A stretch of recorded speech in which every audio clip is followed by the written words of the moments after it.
Do you want to know how to address dismissive behavior in adults? I'm Nicholeen Peck, and I teach all over the world about parenting, good communication, and how to build strong family bonds through the lens of the principle self-government. And in this video, we're talking about dismissive adults.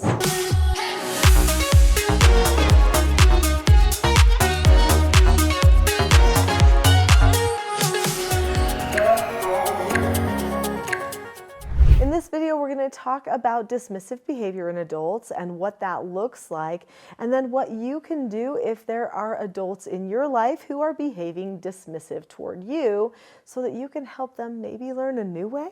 So what does it look like when a person is dismissive? Well, that means that they pretty much don't value anything that you have to say to them. So when a person dismisses you, that means you tell them, hey, can you do this? Or I need to talk to you about this. And they just really don't care, right?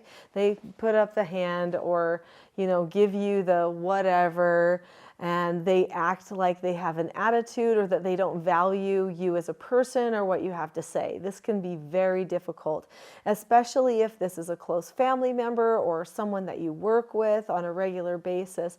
It can start to feel kind of abusive even sometimes when a person refuses to talk with you. Now, hopefully it's not happening all the time. It just happens sometimes.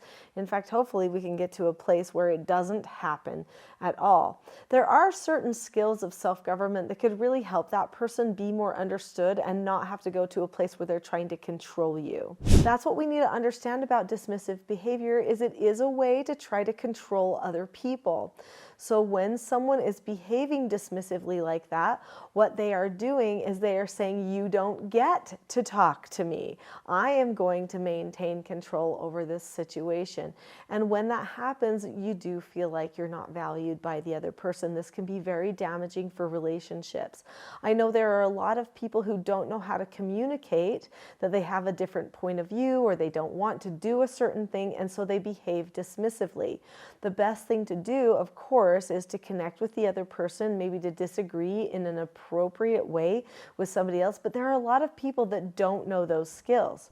So what can you do? Well, how about you learn the skills of self-government, and you could tell the person about the skills that you know, or you could start using the skills with your children and then explain to the other person, well, these are just adult skills. I mean, everybody should learn how to do these skills. If the person happens to be a spouse and you're raising your children with the teaching self-government principles, soon that dismissive behavior starts to decrease because the person is teaching their children about disagreeing appropriately, and they recognize they're not disagreeing appropriately. They're teaching their children about keeping a calm face, voice, and body, but they're not keeping a calm face, voice, and body. Soon it's as if there is a spotlight pointing back at them because they're doing this really good teaching for the children but not applying it themselves. That's, of course, the slow way to get rid of dismissive behavior, because it does require that a person actually acknowledges that.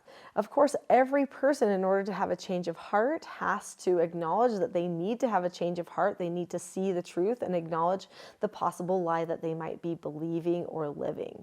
When a person is self-governed, they do have to choose. That's the whole idea of self-government, is that there is a power in choice, and that we have to give the person the opportunity to make their choice. However, there is a structure that's in place so that whatever a person chooses, we're ready to talk to them about the situation. If you were trying to help a child who struggled with dismissive behavior tendencies, you would immediately go to a correction. You would teach them the 4 basic skills of self-government, which are following instructions, accepting no answers and criticism, accepting consequences, and disagreeing appropriately. You would practice those skills with them, and then you would teach them how you would do a correction if they didn't use those skills. And there's 7 steps that you would practice for doing a proper correction. Now, if you've already subscribed to this channel, you know that doing a correction is an important part of learning cause and effect. When a person learns self-government, they understand the cause and effect of any given situation and possess a knowledge of their own behavior so that they can control them. So what that means is that they have a firm understanding of cause and effect. What do you do as a parent? You correct them. You say, this is what happened. This is why it wasn't good. This is what you should have done. This is the negative consequence you've earned. Let's practice it the right way. And then, of course, praise, praise, praise, all in there. But you give them the opportunity to focus more on doing things the right way than the wrong way. So what do you do when it's an adult? Well, honestly, the steps are pretty much the same. The only difference is your role. You do not have a parent role over that other adult.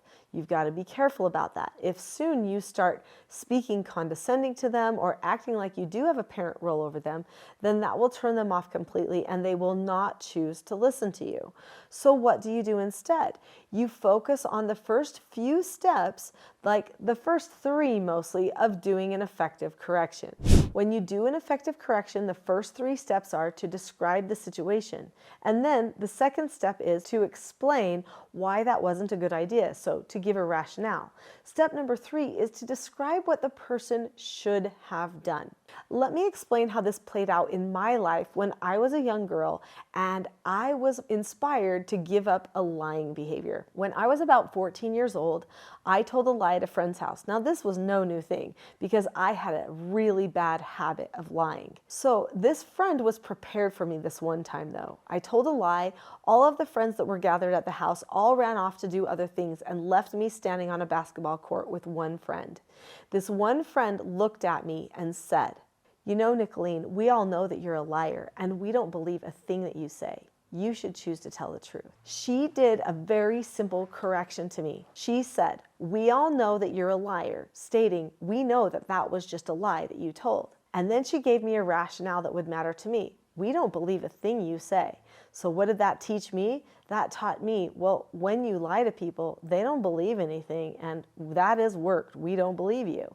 Then she just said very simply, you should choose to tell the truth. That simple. You could do the same thing with a person who's behaving dismissively with you. So you can say something like, "Right now, you just dismissed what I had to say. You acted like you didn't care," which actually creates a detachment between me and you and makes me not respect you as much.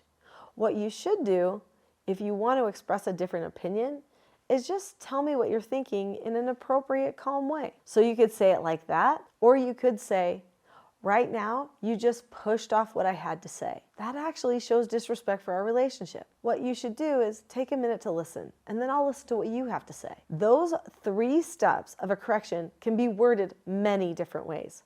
So hopefully you will seek inspiration for a good way to phrase it to that person on a regular basis. Try to do it in a way that seems like you're equals, because when you're an adult and they're an adult, that's what you've got to do.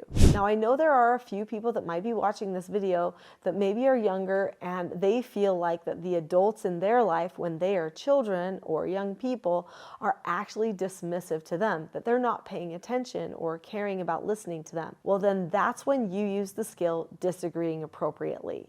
When you disagree appropriately with another person, you look at the person, you keep a calm face, voice, and body, you say that you understand their point of view, you share your point of view, you listen to what they have to say, then you say okay and drop the subject. If you behave in that mature of a fashion, that will actually change hearts and minds a lot quicker than arguing with someone will. There are so many other skills of self-government that I could teach you, and I'd really like to. But I think the next best step for you would be to watch the video, The Expectation Trap versus the Cycle for Success. That full-length class will help you not get trapped in bad communication cycles with the people that you love. Click on the link to that video now. I'll see you there.